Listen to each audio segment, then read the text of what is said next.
next we have Ashish Batia from Microsoft, and Ashish, followed by Rakesh, are giving us a rapid fire 10-minute overview of how they think the space of agentic web and how Nanda is playing a role. Ashish, take it away. Thanks, Professor Ramesh. Perfect. All right. So this example was quoted. I'll breeze past that, and I'll spend time on some of the other slides. But this one is kind of near and dear to my heart. I grew up in a small town in India, and getting a rotatory phone took 2 years of wait time in 1980s. And what we got along with the phone was not just the device, but a thick directory, right? And what you could do is now you can search up phone numbers and call them if you want to. Imagine a world before that, right? You would have to walk down to a store and buy a service or a product, right? But with this directory, it unlocked the possibility of reaching out to anybody who's on that directory. If your business was not listed on the directory, you're kind of not visible, right? And we've been through this several times in the internet age, right? If your website is not there, then your business is not visible. And again, with DNS and internet, it created a global registry of facts and websites where you can kind of reach out and find stuff. Mobile took it a notch further, right? Now all of this information is available to you in your pocket. But again, app stores become how the serving kind of layer, how people find your application and does interact with your business, right? In the agentic web, we're going to need a yellow pages of the agentic web as well. And again, hopefully Nanda is addressing that, and we'll talk a little bit about that. But again, if your business is not represented by your agent, then it's not visible in this new agentic web that is taking shape in front of our eyes. So that's very interesting. I wanted to kind of share this perspective from a Microsoft Work Trend Index annual report, which was released a little bit earlier. The way we see the role of agents evolve in our work life and kind of personal lives as well is divided into 3 phases. What we saw in the last 2 or 3 years with kind of LLM-based agents, or assistants, I would call them, is the first phase where human is interacting with an AI assistant and getting a response for the query that they are kind of putting forth. Now that itself is super useful. A lot of these early assistants were just grounded in the world knowledge, but we started to ragify them and kind of bring on enterprise knowledge to kind of make them more interesting and aligned with enterprise goals and so on and so forth. We're going to see next, and starting to shape here, is the phase 2, where humans are working with multiple, almost digital colleagues, right? These are in true sense agents, and there are a few ingredients to this, right? Think of a digital colleague or a human colleague as well, right? They remember context over a period of time. They don't suffer from session amnesia, right? That every new session you have to remind them of, hey, why are you here? What task can you do for them? So that is going to become super interesting. And these colleagues can then go do things for you. A great example that I always use for this kind of mindset is think of the deep research agent, right? You can set a task for it and let it go do things. It comes back, you can review the results, you can tweak it, you can take some bit of it and then do something else with it. But imagine multiple digital colleagues like that. Also, deep agent is one thing. It's kind of grounded in the world knowledge, but spinning off deep agent like or deep research like agents in your enterprise context, where layers of information is access control and privilege control and so on and so forth, is more interesting and hence more complex as well, right? So that's something to watch out.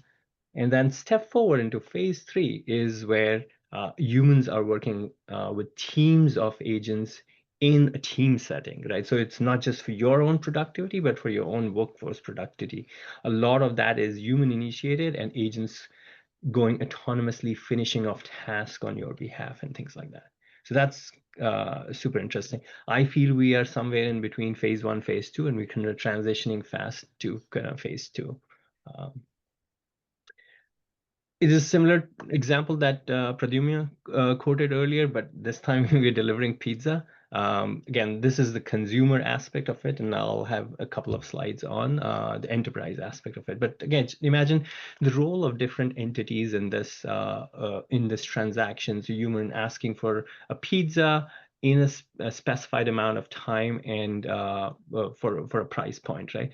Few things that are kind of not layered within are implicit information. So your agent using an MCP knows all of your information, has access to your wallet, right? So this is agent kind of grounded into your own reality, goes out to open internet and looks out for who are the providers, right? And can do a lot of intelligent mapping. And that's why I feel, and again, this is my point of view, that Nanda is just not an index of different agents or businesses, but it can do intelligent mapping, almost matchmaking based on criteria, fetch the metadata of agents from private and public registries and bring back results, right? So once it kind of negotiates, so it helps with discovery, trust, and even transactions at some point of time. Once that established, then communication between agents to agent can happen in a peer-to-peer way, just like Pradyumna and Ayush were talking about, which can happen over A2A, ACP, or other agent-to-agent protocols. And then last thing, which is most important, is we have to, beyond just communication, we'll have to think about transactions, right? These transactions could be monetary, could be intelligence, could be services or whatnot, right? So three key value add that I take away from a lot of this Nanda conversation that I've attended in past and tried to deeply observe as well is solving the discovery problem, trust problem, and transaction problem, right? And discovery, as I mentioned, right, is beyond just listing of index and finding things or searching things. It is capability matching in a very intelligent way based on metadata, agent card, and agent facts that Pradyumna was mentioning. Think of something as almost like an agent resume, right? You could write whatever on your resume, but the interviews and the next set of conversation actually validate. And that is something that we've been working Microsoft a lot on. How do we validate agents before we kind of put them out into production? But that is kind of your design workflow, right? Trust gets established when the same verification and validation can happen on the fly, right? So if an agent says, I can do this, how do we know that is verified and validated, right? That could happen based on a behavioral proof of past transactions, right? Which can then create this point of view around kind of real-time, runtime validation of capabilities, not just kind of published sets of skills and capabilities. So again, Nanda can play a role there. And then on top of everything else is this economic activity of exchange of information, service, and intelligence, which can have an economic value as well. Lastly, one of the things that we deeply think about is trust at Microsoft as well. And as we build our agent SDKs, how does kind of trust gets layered? So if you look at the yellow, dark yellow kind of box on the left, that is how we've built agent in phase one, right? Where there is a boss agent or kind of your primary agent, and it's grounded on tools and data that you have access to, hardwired, everything, right? Beyond that is your kind of the enterprise context. At any enterprise, there is kind of list of agents and kind of index of agents there as well, right? Some of these multi-agent architectures that are emerging are still very hardwired. You know, your boss agent knows which other agents it can leverage to get stuff done in the given context that it has. MCP servers, local, are also emerging as a way to extend the agent behavior. I can add multiple MCP servers without having to touch the agent code or agent instruction to extend the behavior of your kind of primary agent. And I believe, again, some private part of private registry would start to show up where, again, agent card-like things can happen, where within the enterprise context, you have agents that you have not hardwired, but you can discover, and then you can kind of attach to them and leverage them. All of this is happening in the trust boundary of an enterprise, for example.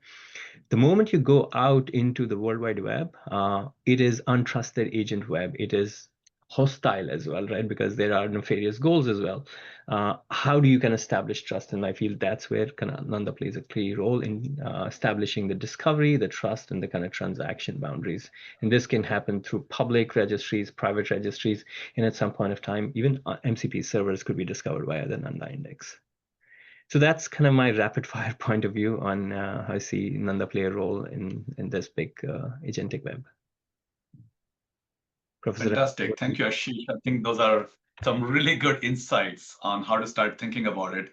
I apologize for your memories from childhood of being able to get a phone. But right now, we probably are bothered with how many calls you get and how many messages you get. So there's always something to worry about.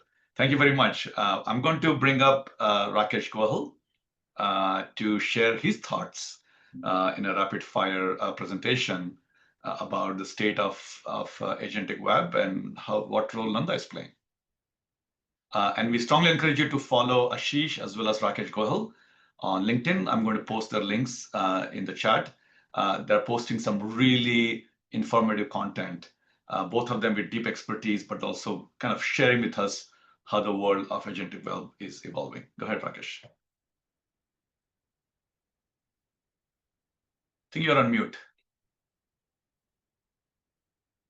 Also, your screen is cut off. Okay. How about now? Yeah, it's good. Now it's good. Go ahead. Good. Yes. Just 1 second. I'm making sure my mic is properly set. Oh, I don't know. It's not showing up my mic. What happened? Everything sounds fine. You're good. It sounds good? Okay. Yeah, it's good. Okay, awesome. Good. So, yeah, all right. Just 1 second. And I want to make sure this is proper.